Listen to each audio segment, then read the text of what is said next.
नौकरानी एक घर के लिए कितनी जरूरी होती है, आइए देखते हैं।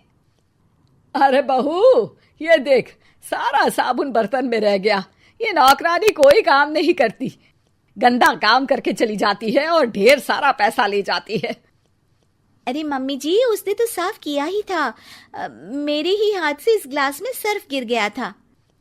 अरे बस कर झूठी, उसे बचाने के लिए सारी जुगत लगा ले, लेकिन मैं तो इसे निकाल कर ही रहूंगी। हमारे जमाने में ना कोई नौकरानी थी और ना ही ये चिकने बर्तन। चूल्हे के जले बर्तनों को राख रगड़ कर साफ किया करती थी मैं। अरे माँ जी, मैं कहाँ बचा रही हूँ उसे। और वैसे भी आजकल नौकरानी जरूरत नहीं, स्टेटस सिंबल बन गया है। अब आप बताओ, मैं मुन्ना को नीचे घुमाने ले जाऊं तो लोगों से क्या बोलूं? झाड़ू पोछा खुद लगा रही हूँ। लोग सीधा यही पूछते हैं कि कौन सी नौकरानी काम कर रही है तेरे घर पर। अरे बस कर, ये भी कोई बात होती है? मम्मी जी, आप नहीं समझेंगी। शाम को नौकरानी घर आकर काम कर ही रही होती है कि सास को कहती है, माँ जी, एक बात बोलूं, बुरा न मानना।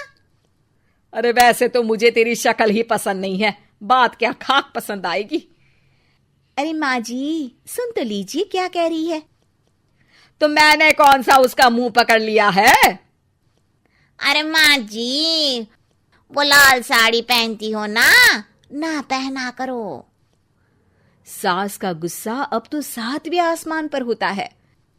अरे वाह जी वाह, क्यों ना पहना करूं? और तू होती कौन है ये बताने वाली कि मैं क्या पहनूं क्या ना पहनूं?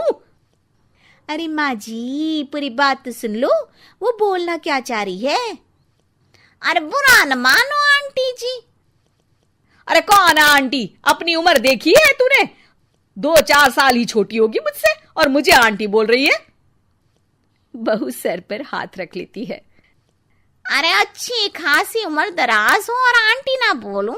मैं तुम्हारी बहू से भी 4 साल छोटी हूं। क्यों दीदी? बोलती भी क्या, एक तरफ सास यानी पति की माँ, तो दूसरी तरफ नौकरानी जिसके बिना घर का काम नहीं चल सकता। वो दरअसल माँ जी की शादी भी बहुत जल्दी हो गई थी ना। अच्छा ये झगड़ा छोड़ो, ये बताओ तुम माँ जी को लाल साड़ी पहनने से क्यों मना कर रही हो? वो ना, इनकी उम्र की सारी औरतें सोसाइटी में इनके लिए बात करती हैं कि तुम्हारी सास बुढ़ी घोड़ी लाल लगाम है। बहू को ये सुनकर गुस्सा आ जाता है। अरे वाह वाह, कौन बोलता है जी? खुद क्या है यहाँ की औरतें, बाल सफेद लेकिन टाइट जींस और कोई कुछ भी पहने। अरे पहनना हमारा निजी हक है, किसी को कुछ हक नहीं बनता कि वो मेरी सास के लिए कुछ बोले। मैं आज ही जाकर माँ जी के लिए लाल जींस लेकर आऊंगी, फिर देखो कोई क्या बोलता है। अरे चुप लाल जींस। अरे सुन नौकरानी की बच्ची, जाकर बोल दे उन लोगों से कि उन लोगों की तरह मैं उड़ती नहीं फिरती हूं घर बार छोड़कर।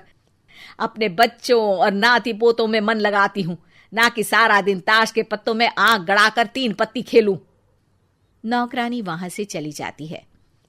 वैसे बहू, नौकरानी के क्या फायदे हैं ये तो पता नहीं, लेकिन सबसे अच्छा तो ये कि पता चल जाता है कि कौन किसके लिए क्या बोल रहा है। सोसाइटी में तेरा नौकरानी रखने का इरादा बिल्कुल ठीक था। अगले दिन उन लोगों के घर की बेल बजती है। बहू दरवाजा खोलती है कि सामने कुछ औरतें खड़ी होती हैं। अरे बहू, कहाँ है तेरी सास? बुला जरा। अरे बहन जी, आप सारी एक साथ आइए आइए, कैसे आना हुआ? अरे 3 पत्ते खेलने आई हैं, क्यों खेलोगी? क्यों नहीं, वैसे भी बड़े दिन हो गए, एंटरटेनमेंट हुआ नहीं। बहू जा जाकर पकोड़े तो बना ला। अरे बस करिए, आगे कुछ पीछे कुछ। वैसे तो कहती है कि परिवार पर ध्यान देती है, हमारी तरह 3 पत्तियां नहीं खेलती। हमने कौन सा परिवार छोड़ दिया? सास सक पका जाती है।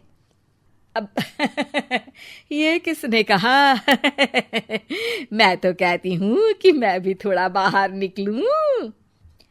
आपने ही तो कमला नौकरानी से ये सारी बात की थी।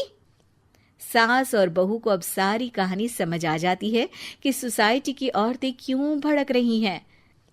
माफ करिए आंटी, मैं छोटी हूँ लेकिन फिर भी पहले तो आप लोगों ने माँ की लाल साड़ी का मजाक उड़ाया था ना। हाँ हाँ उड़ाया था, लेकिन उससे पहले तो तुम लोगों ने हमारी जीन्स के बारे में बात की थी। अरे क्यों ना पहने हम जीन्स, तुम्हारे पैसों की थोड़ी ना है। सास और बहू सर पकड़कर बैठ जाती है। देखा बहू, ये खेल कर गई तेरी नौकरानी, यहाँ की बात वहां तो वहां की बात यहाँ। दोनों किसी तरह औरतों को समझा बुझाकर घर भेजती है और कसम खाती है कि नौकरानी को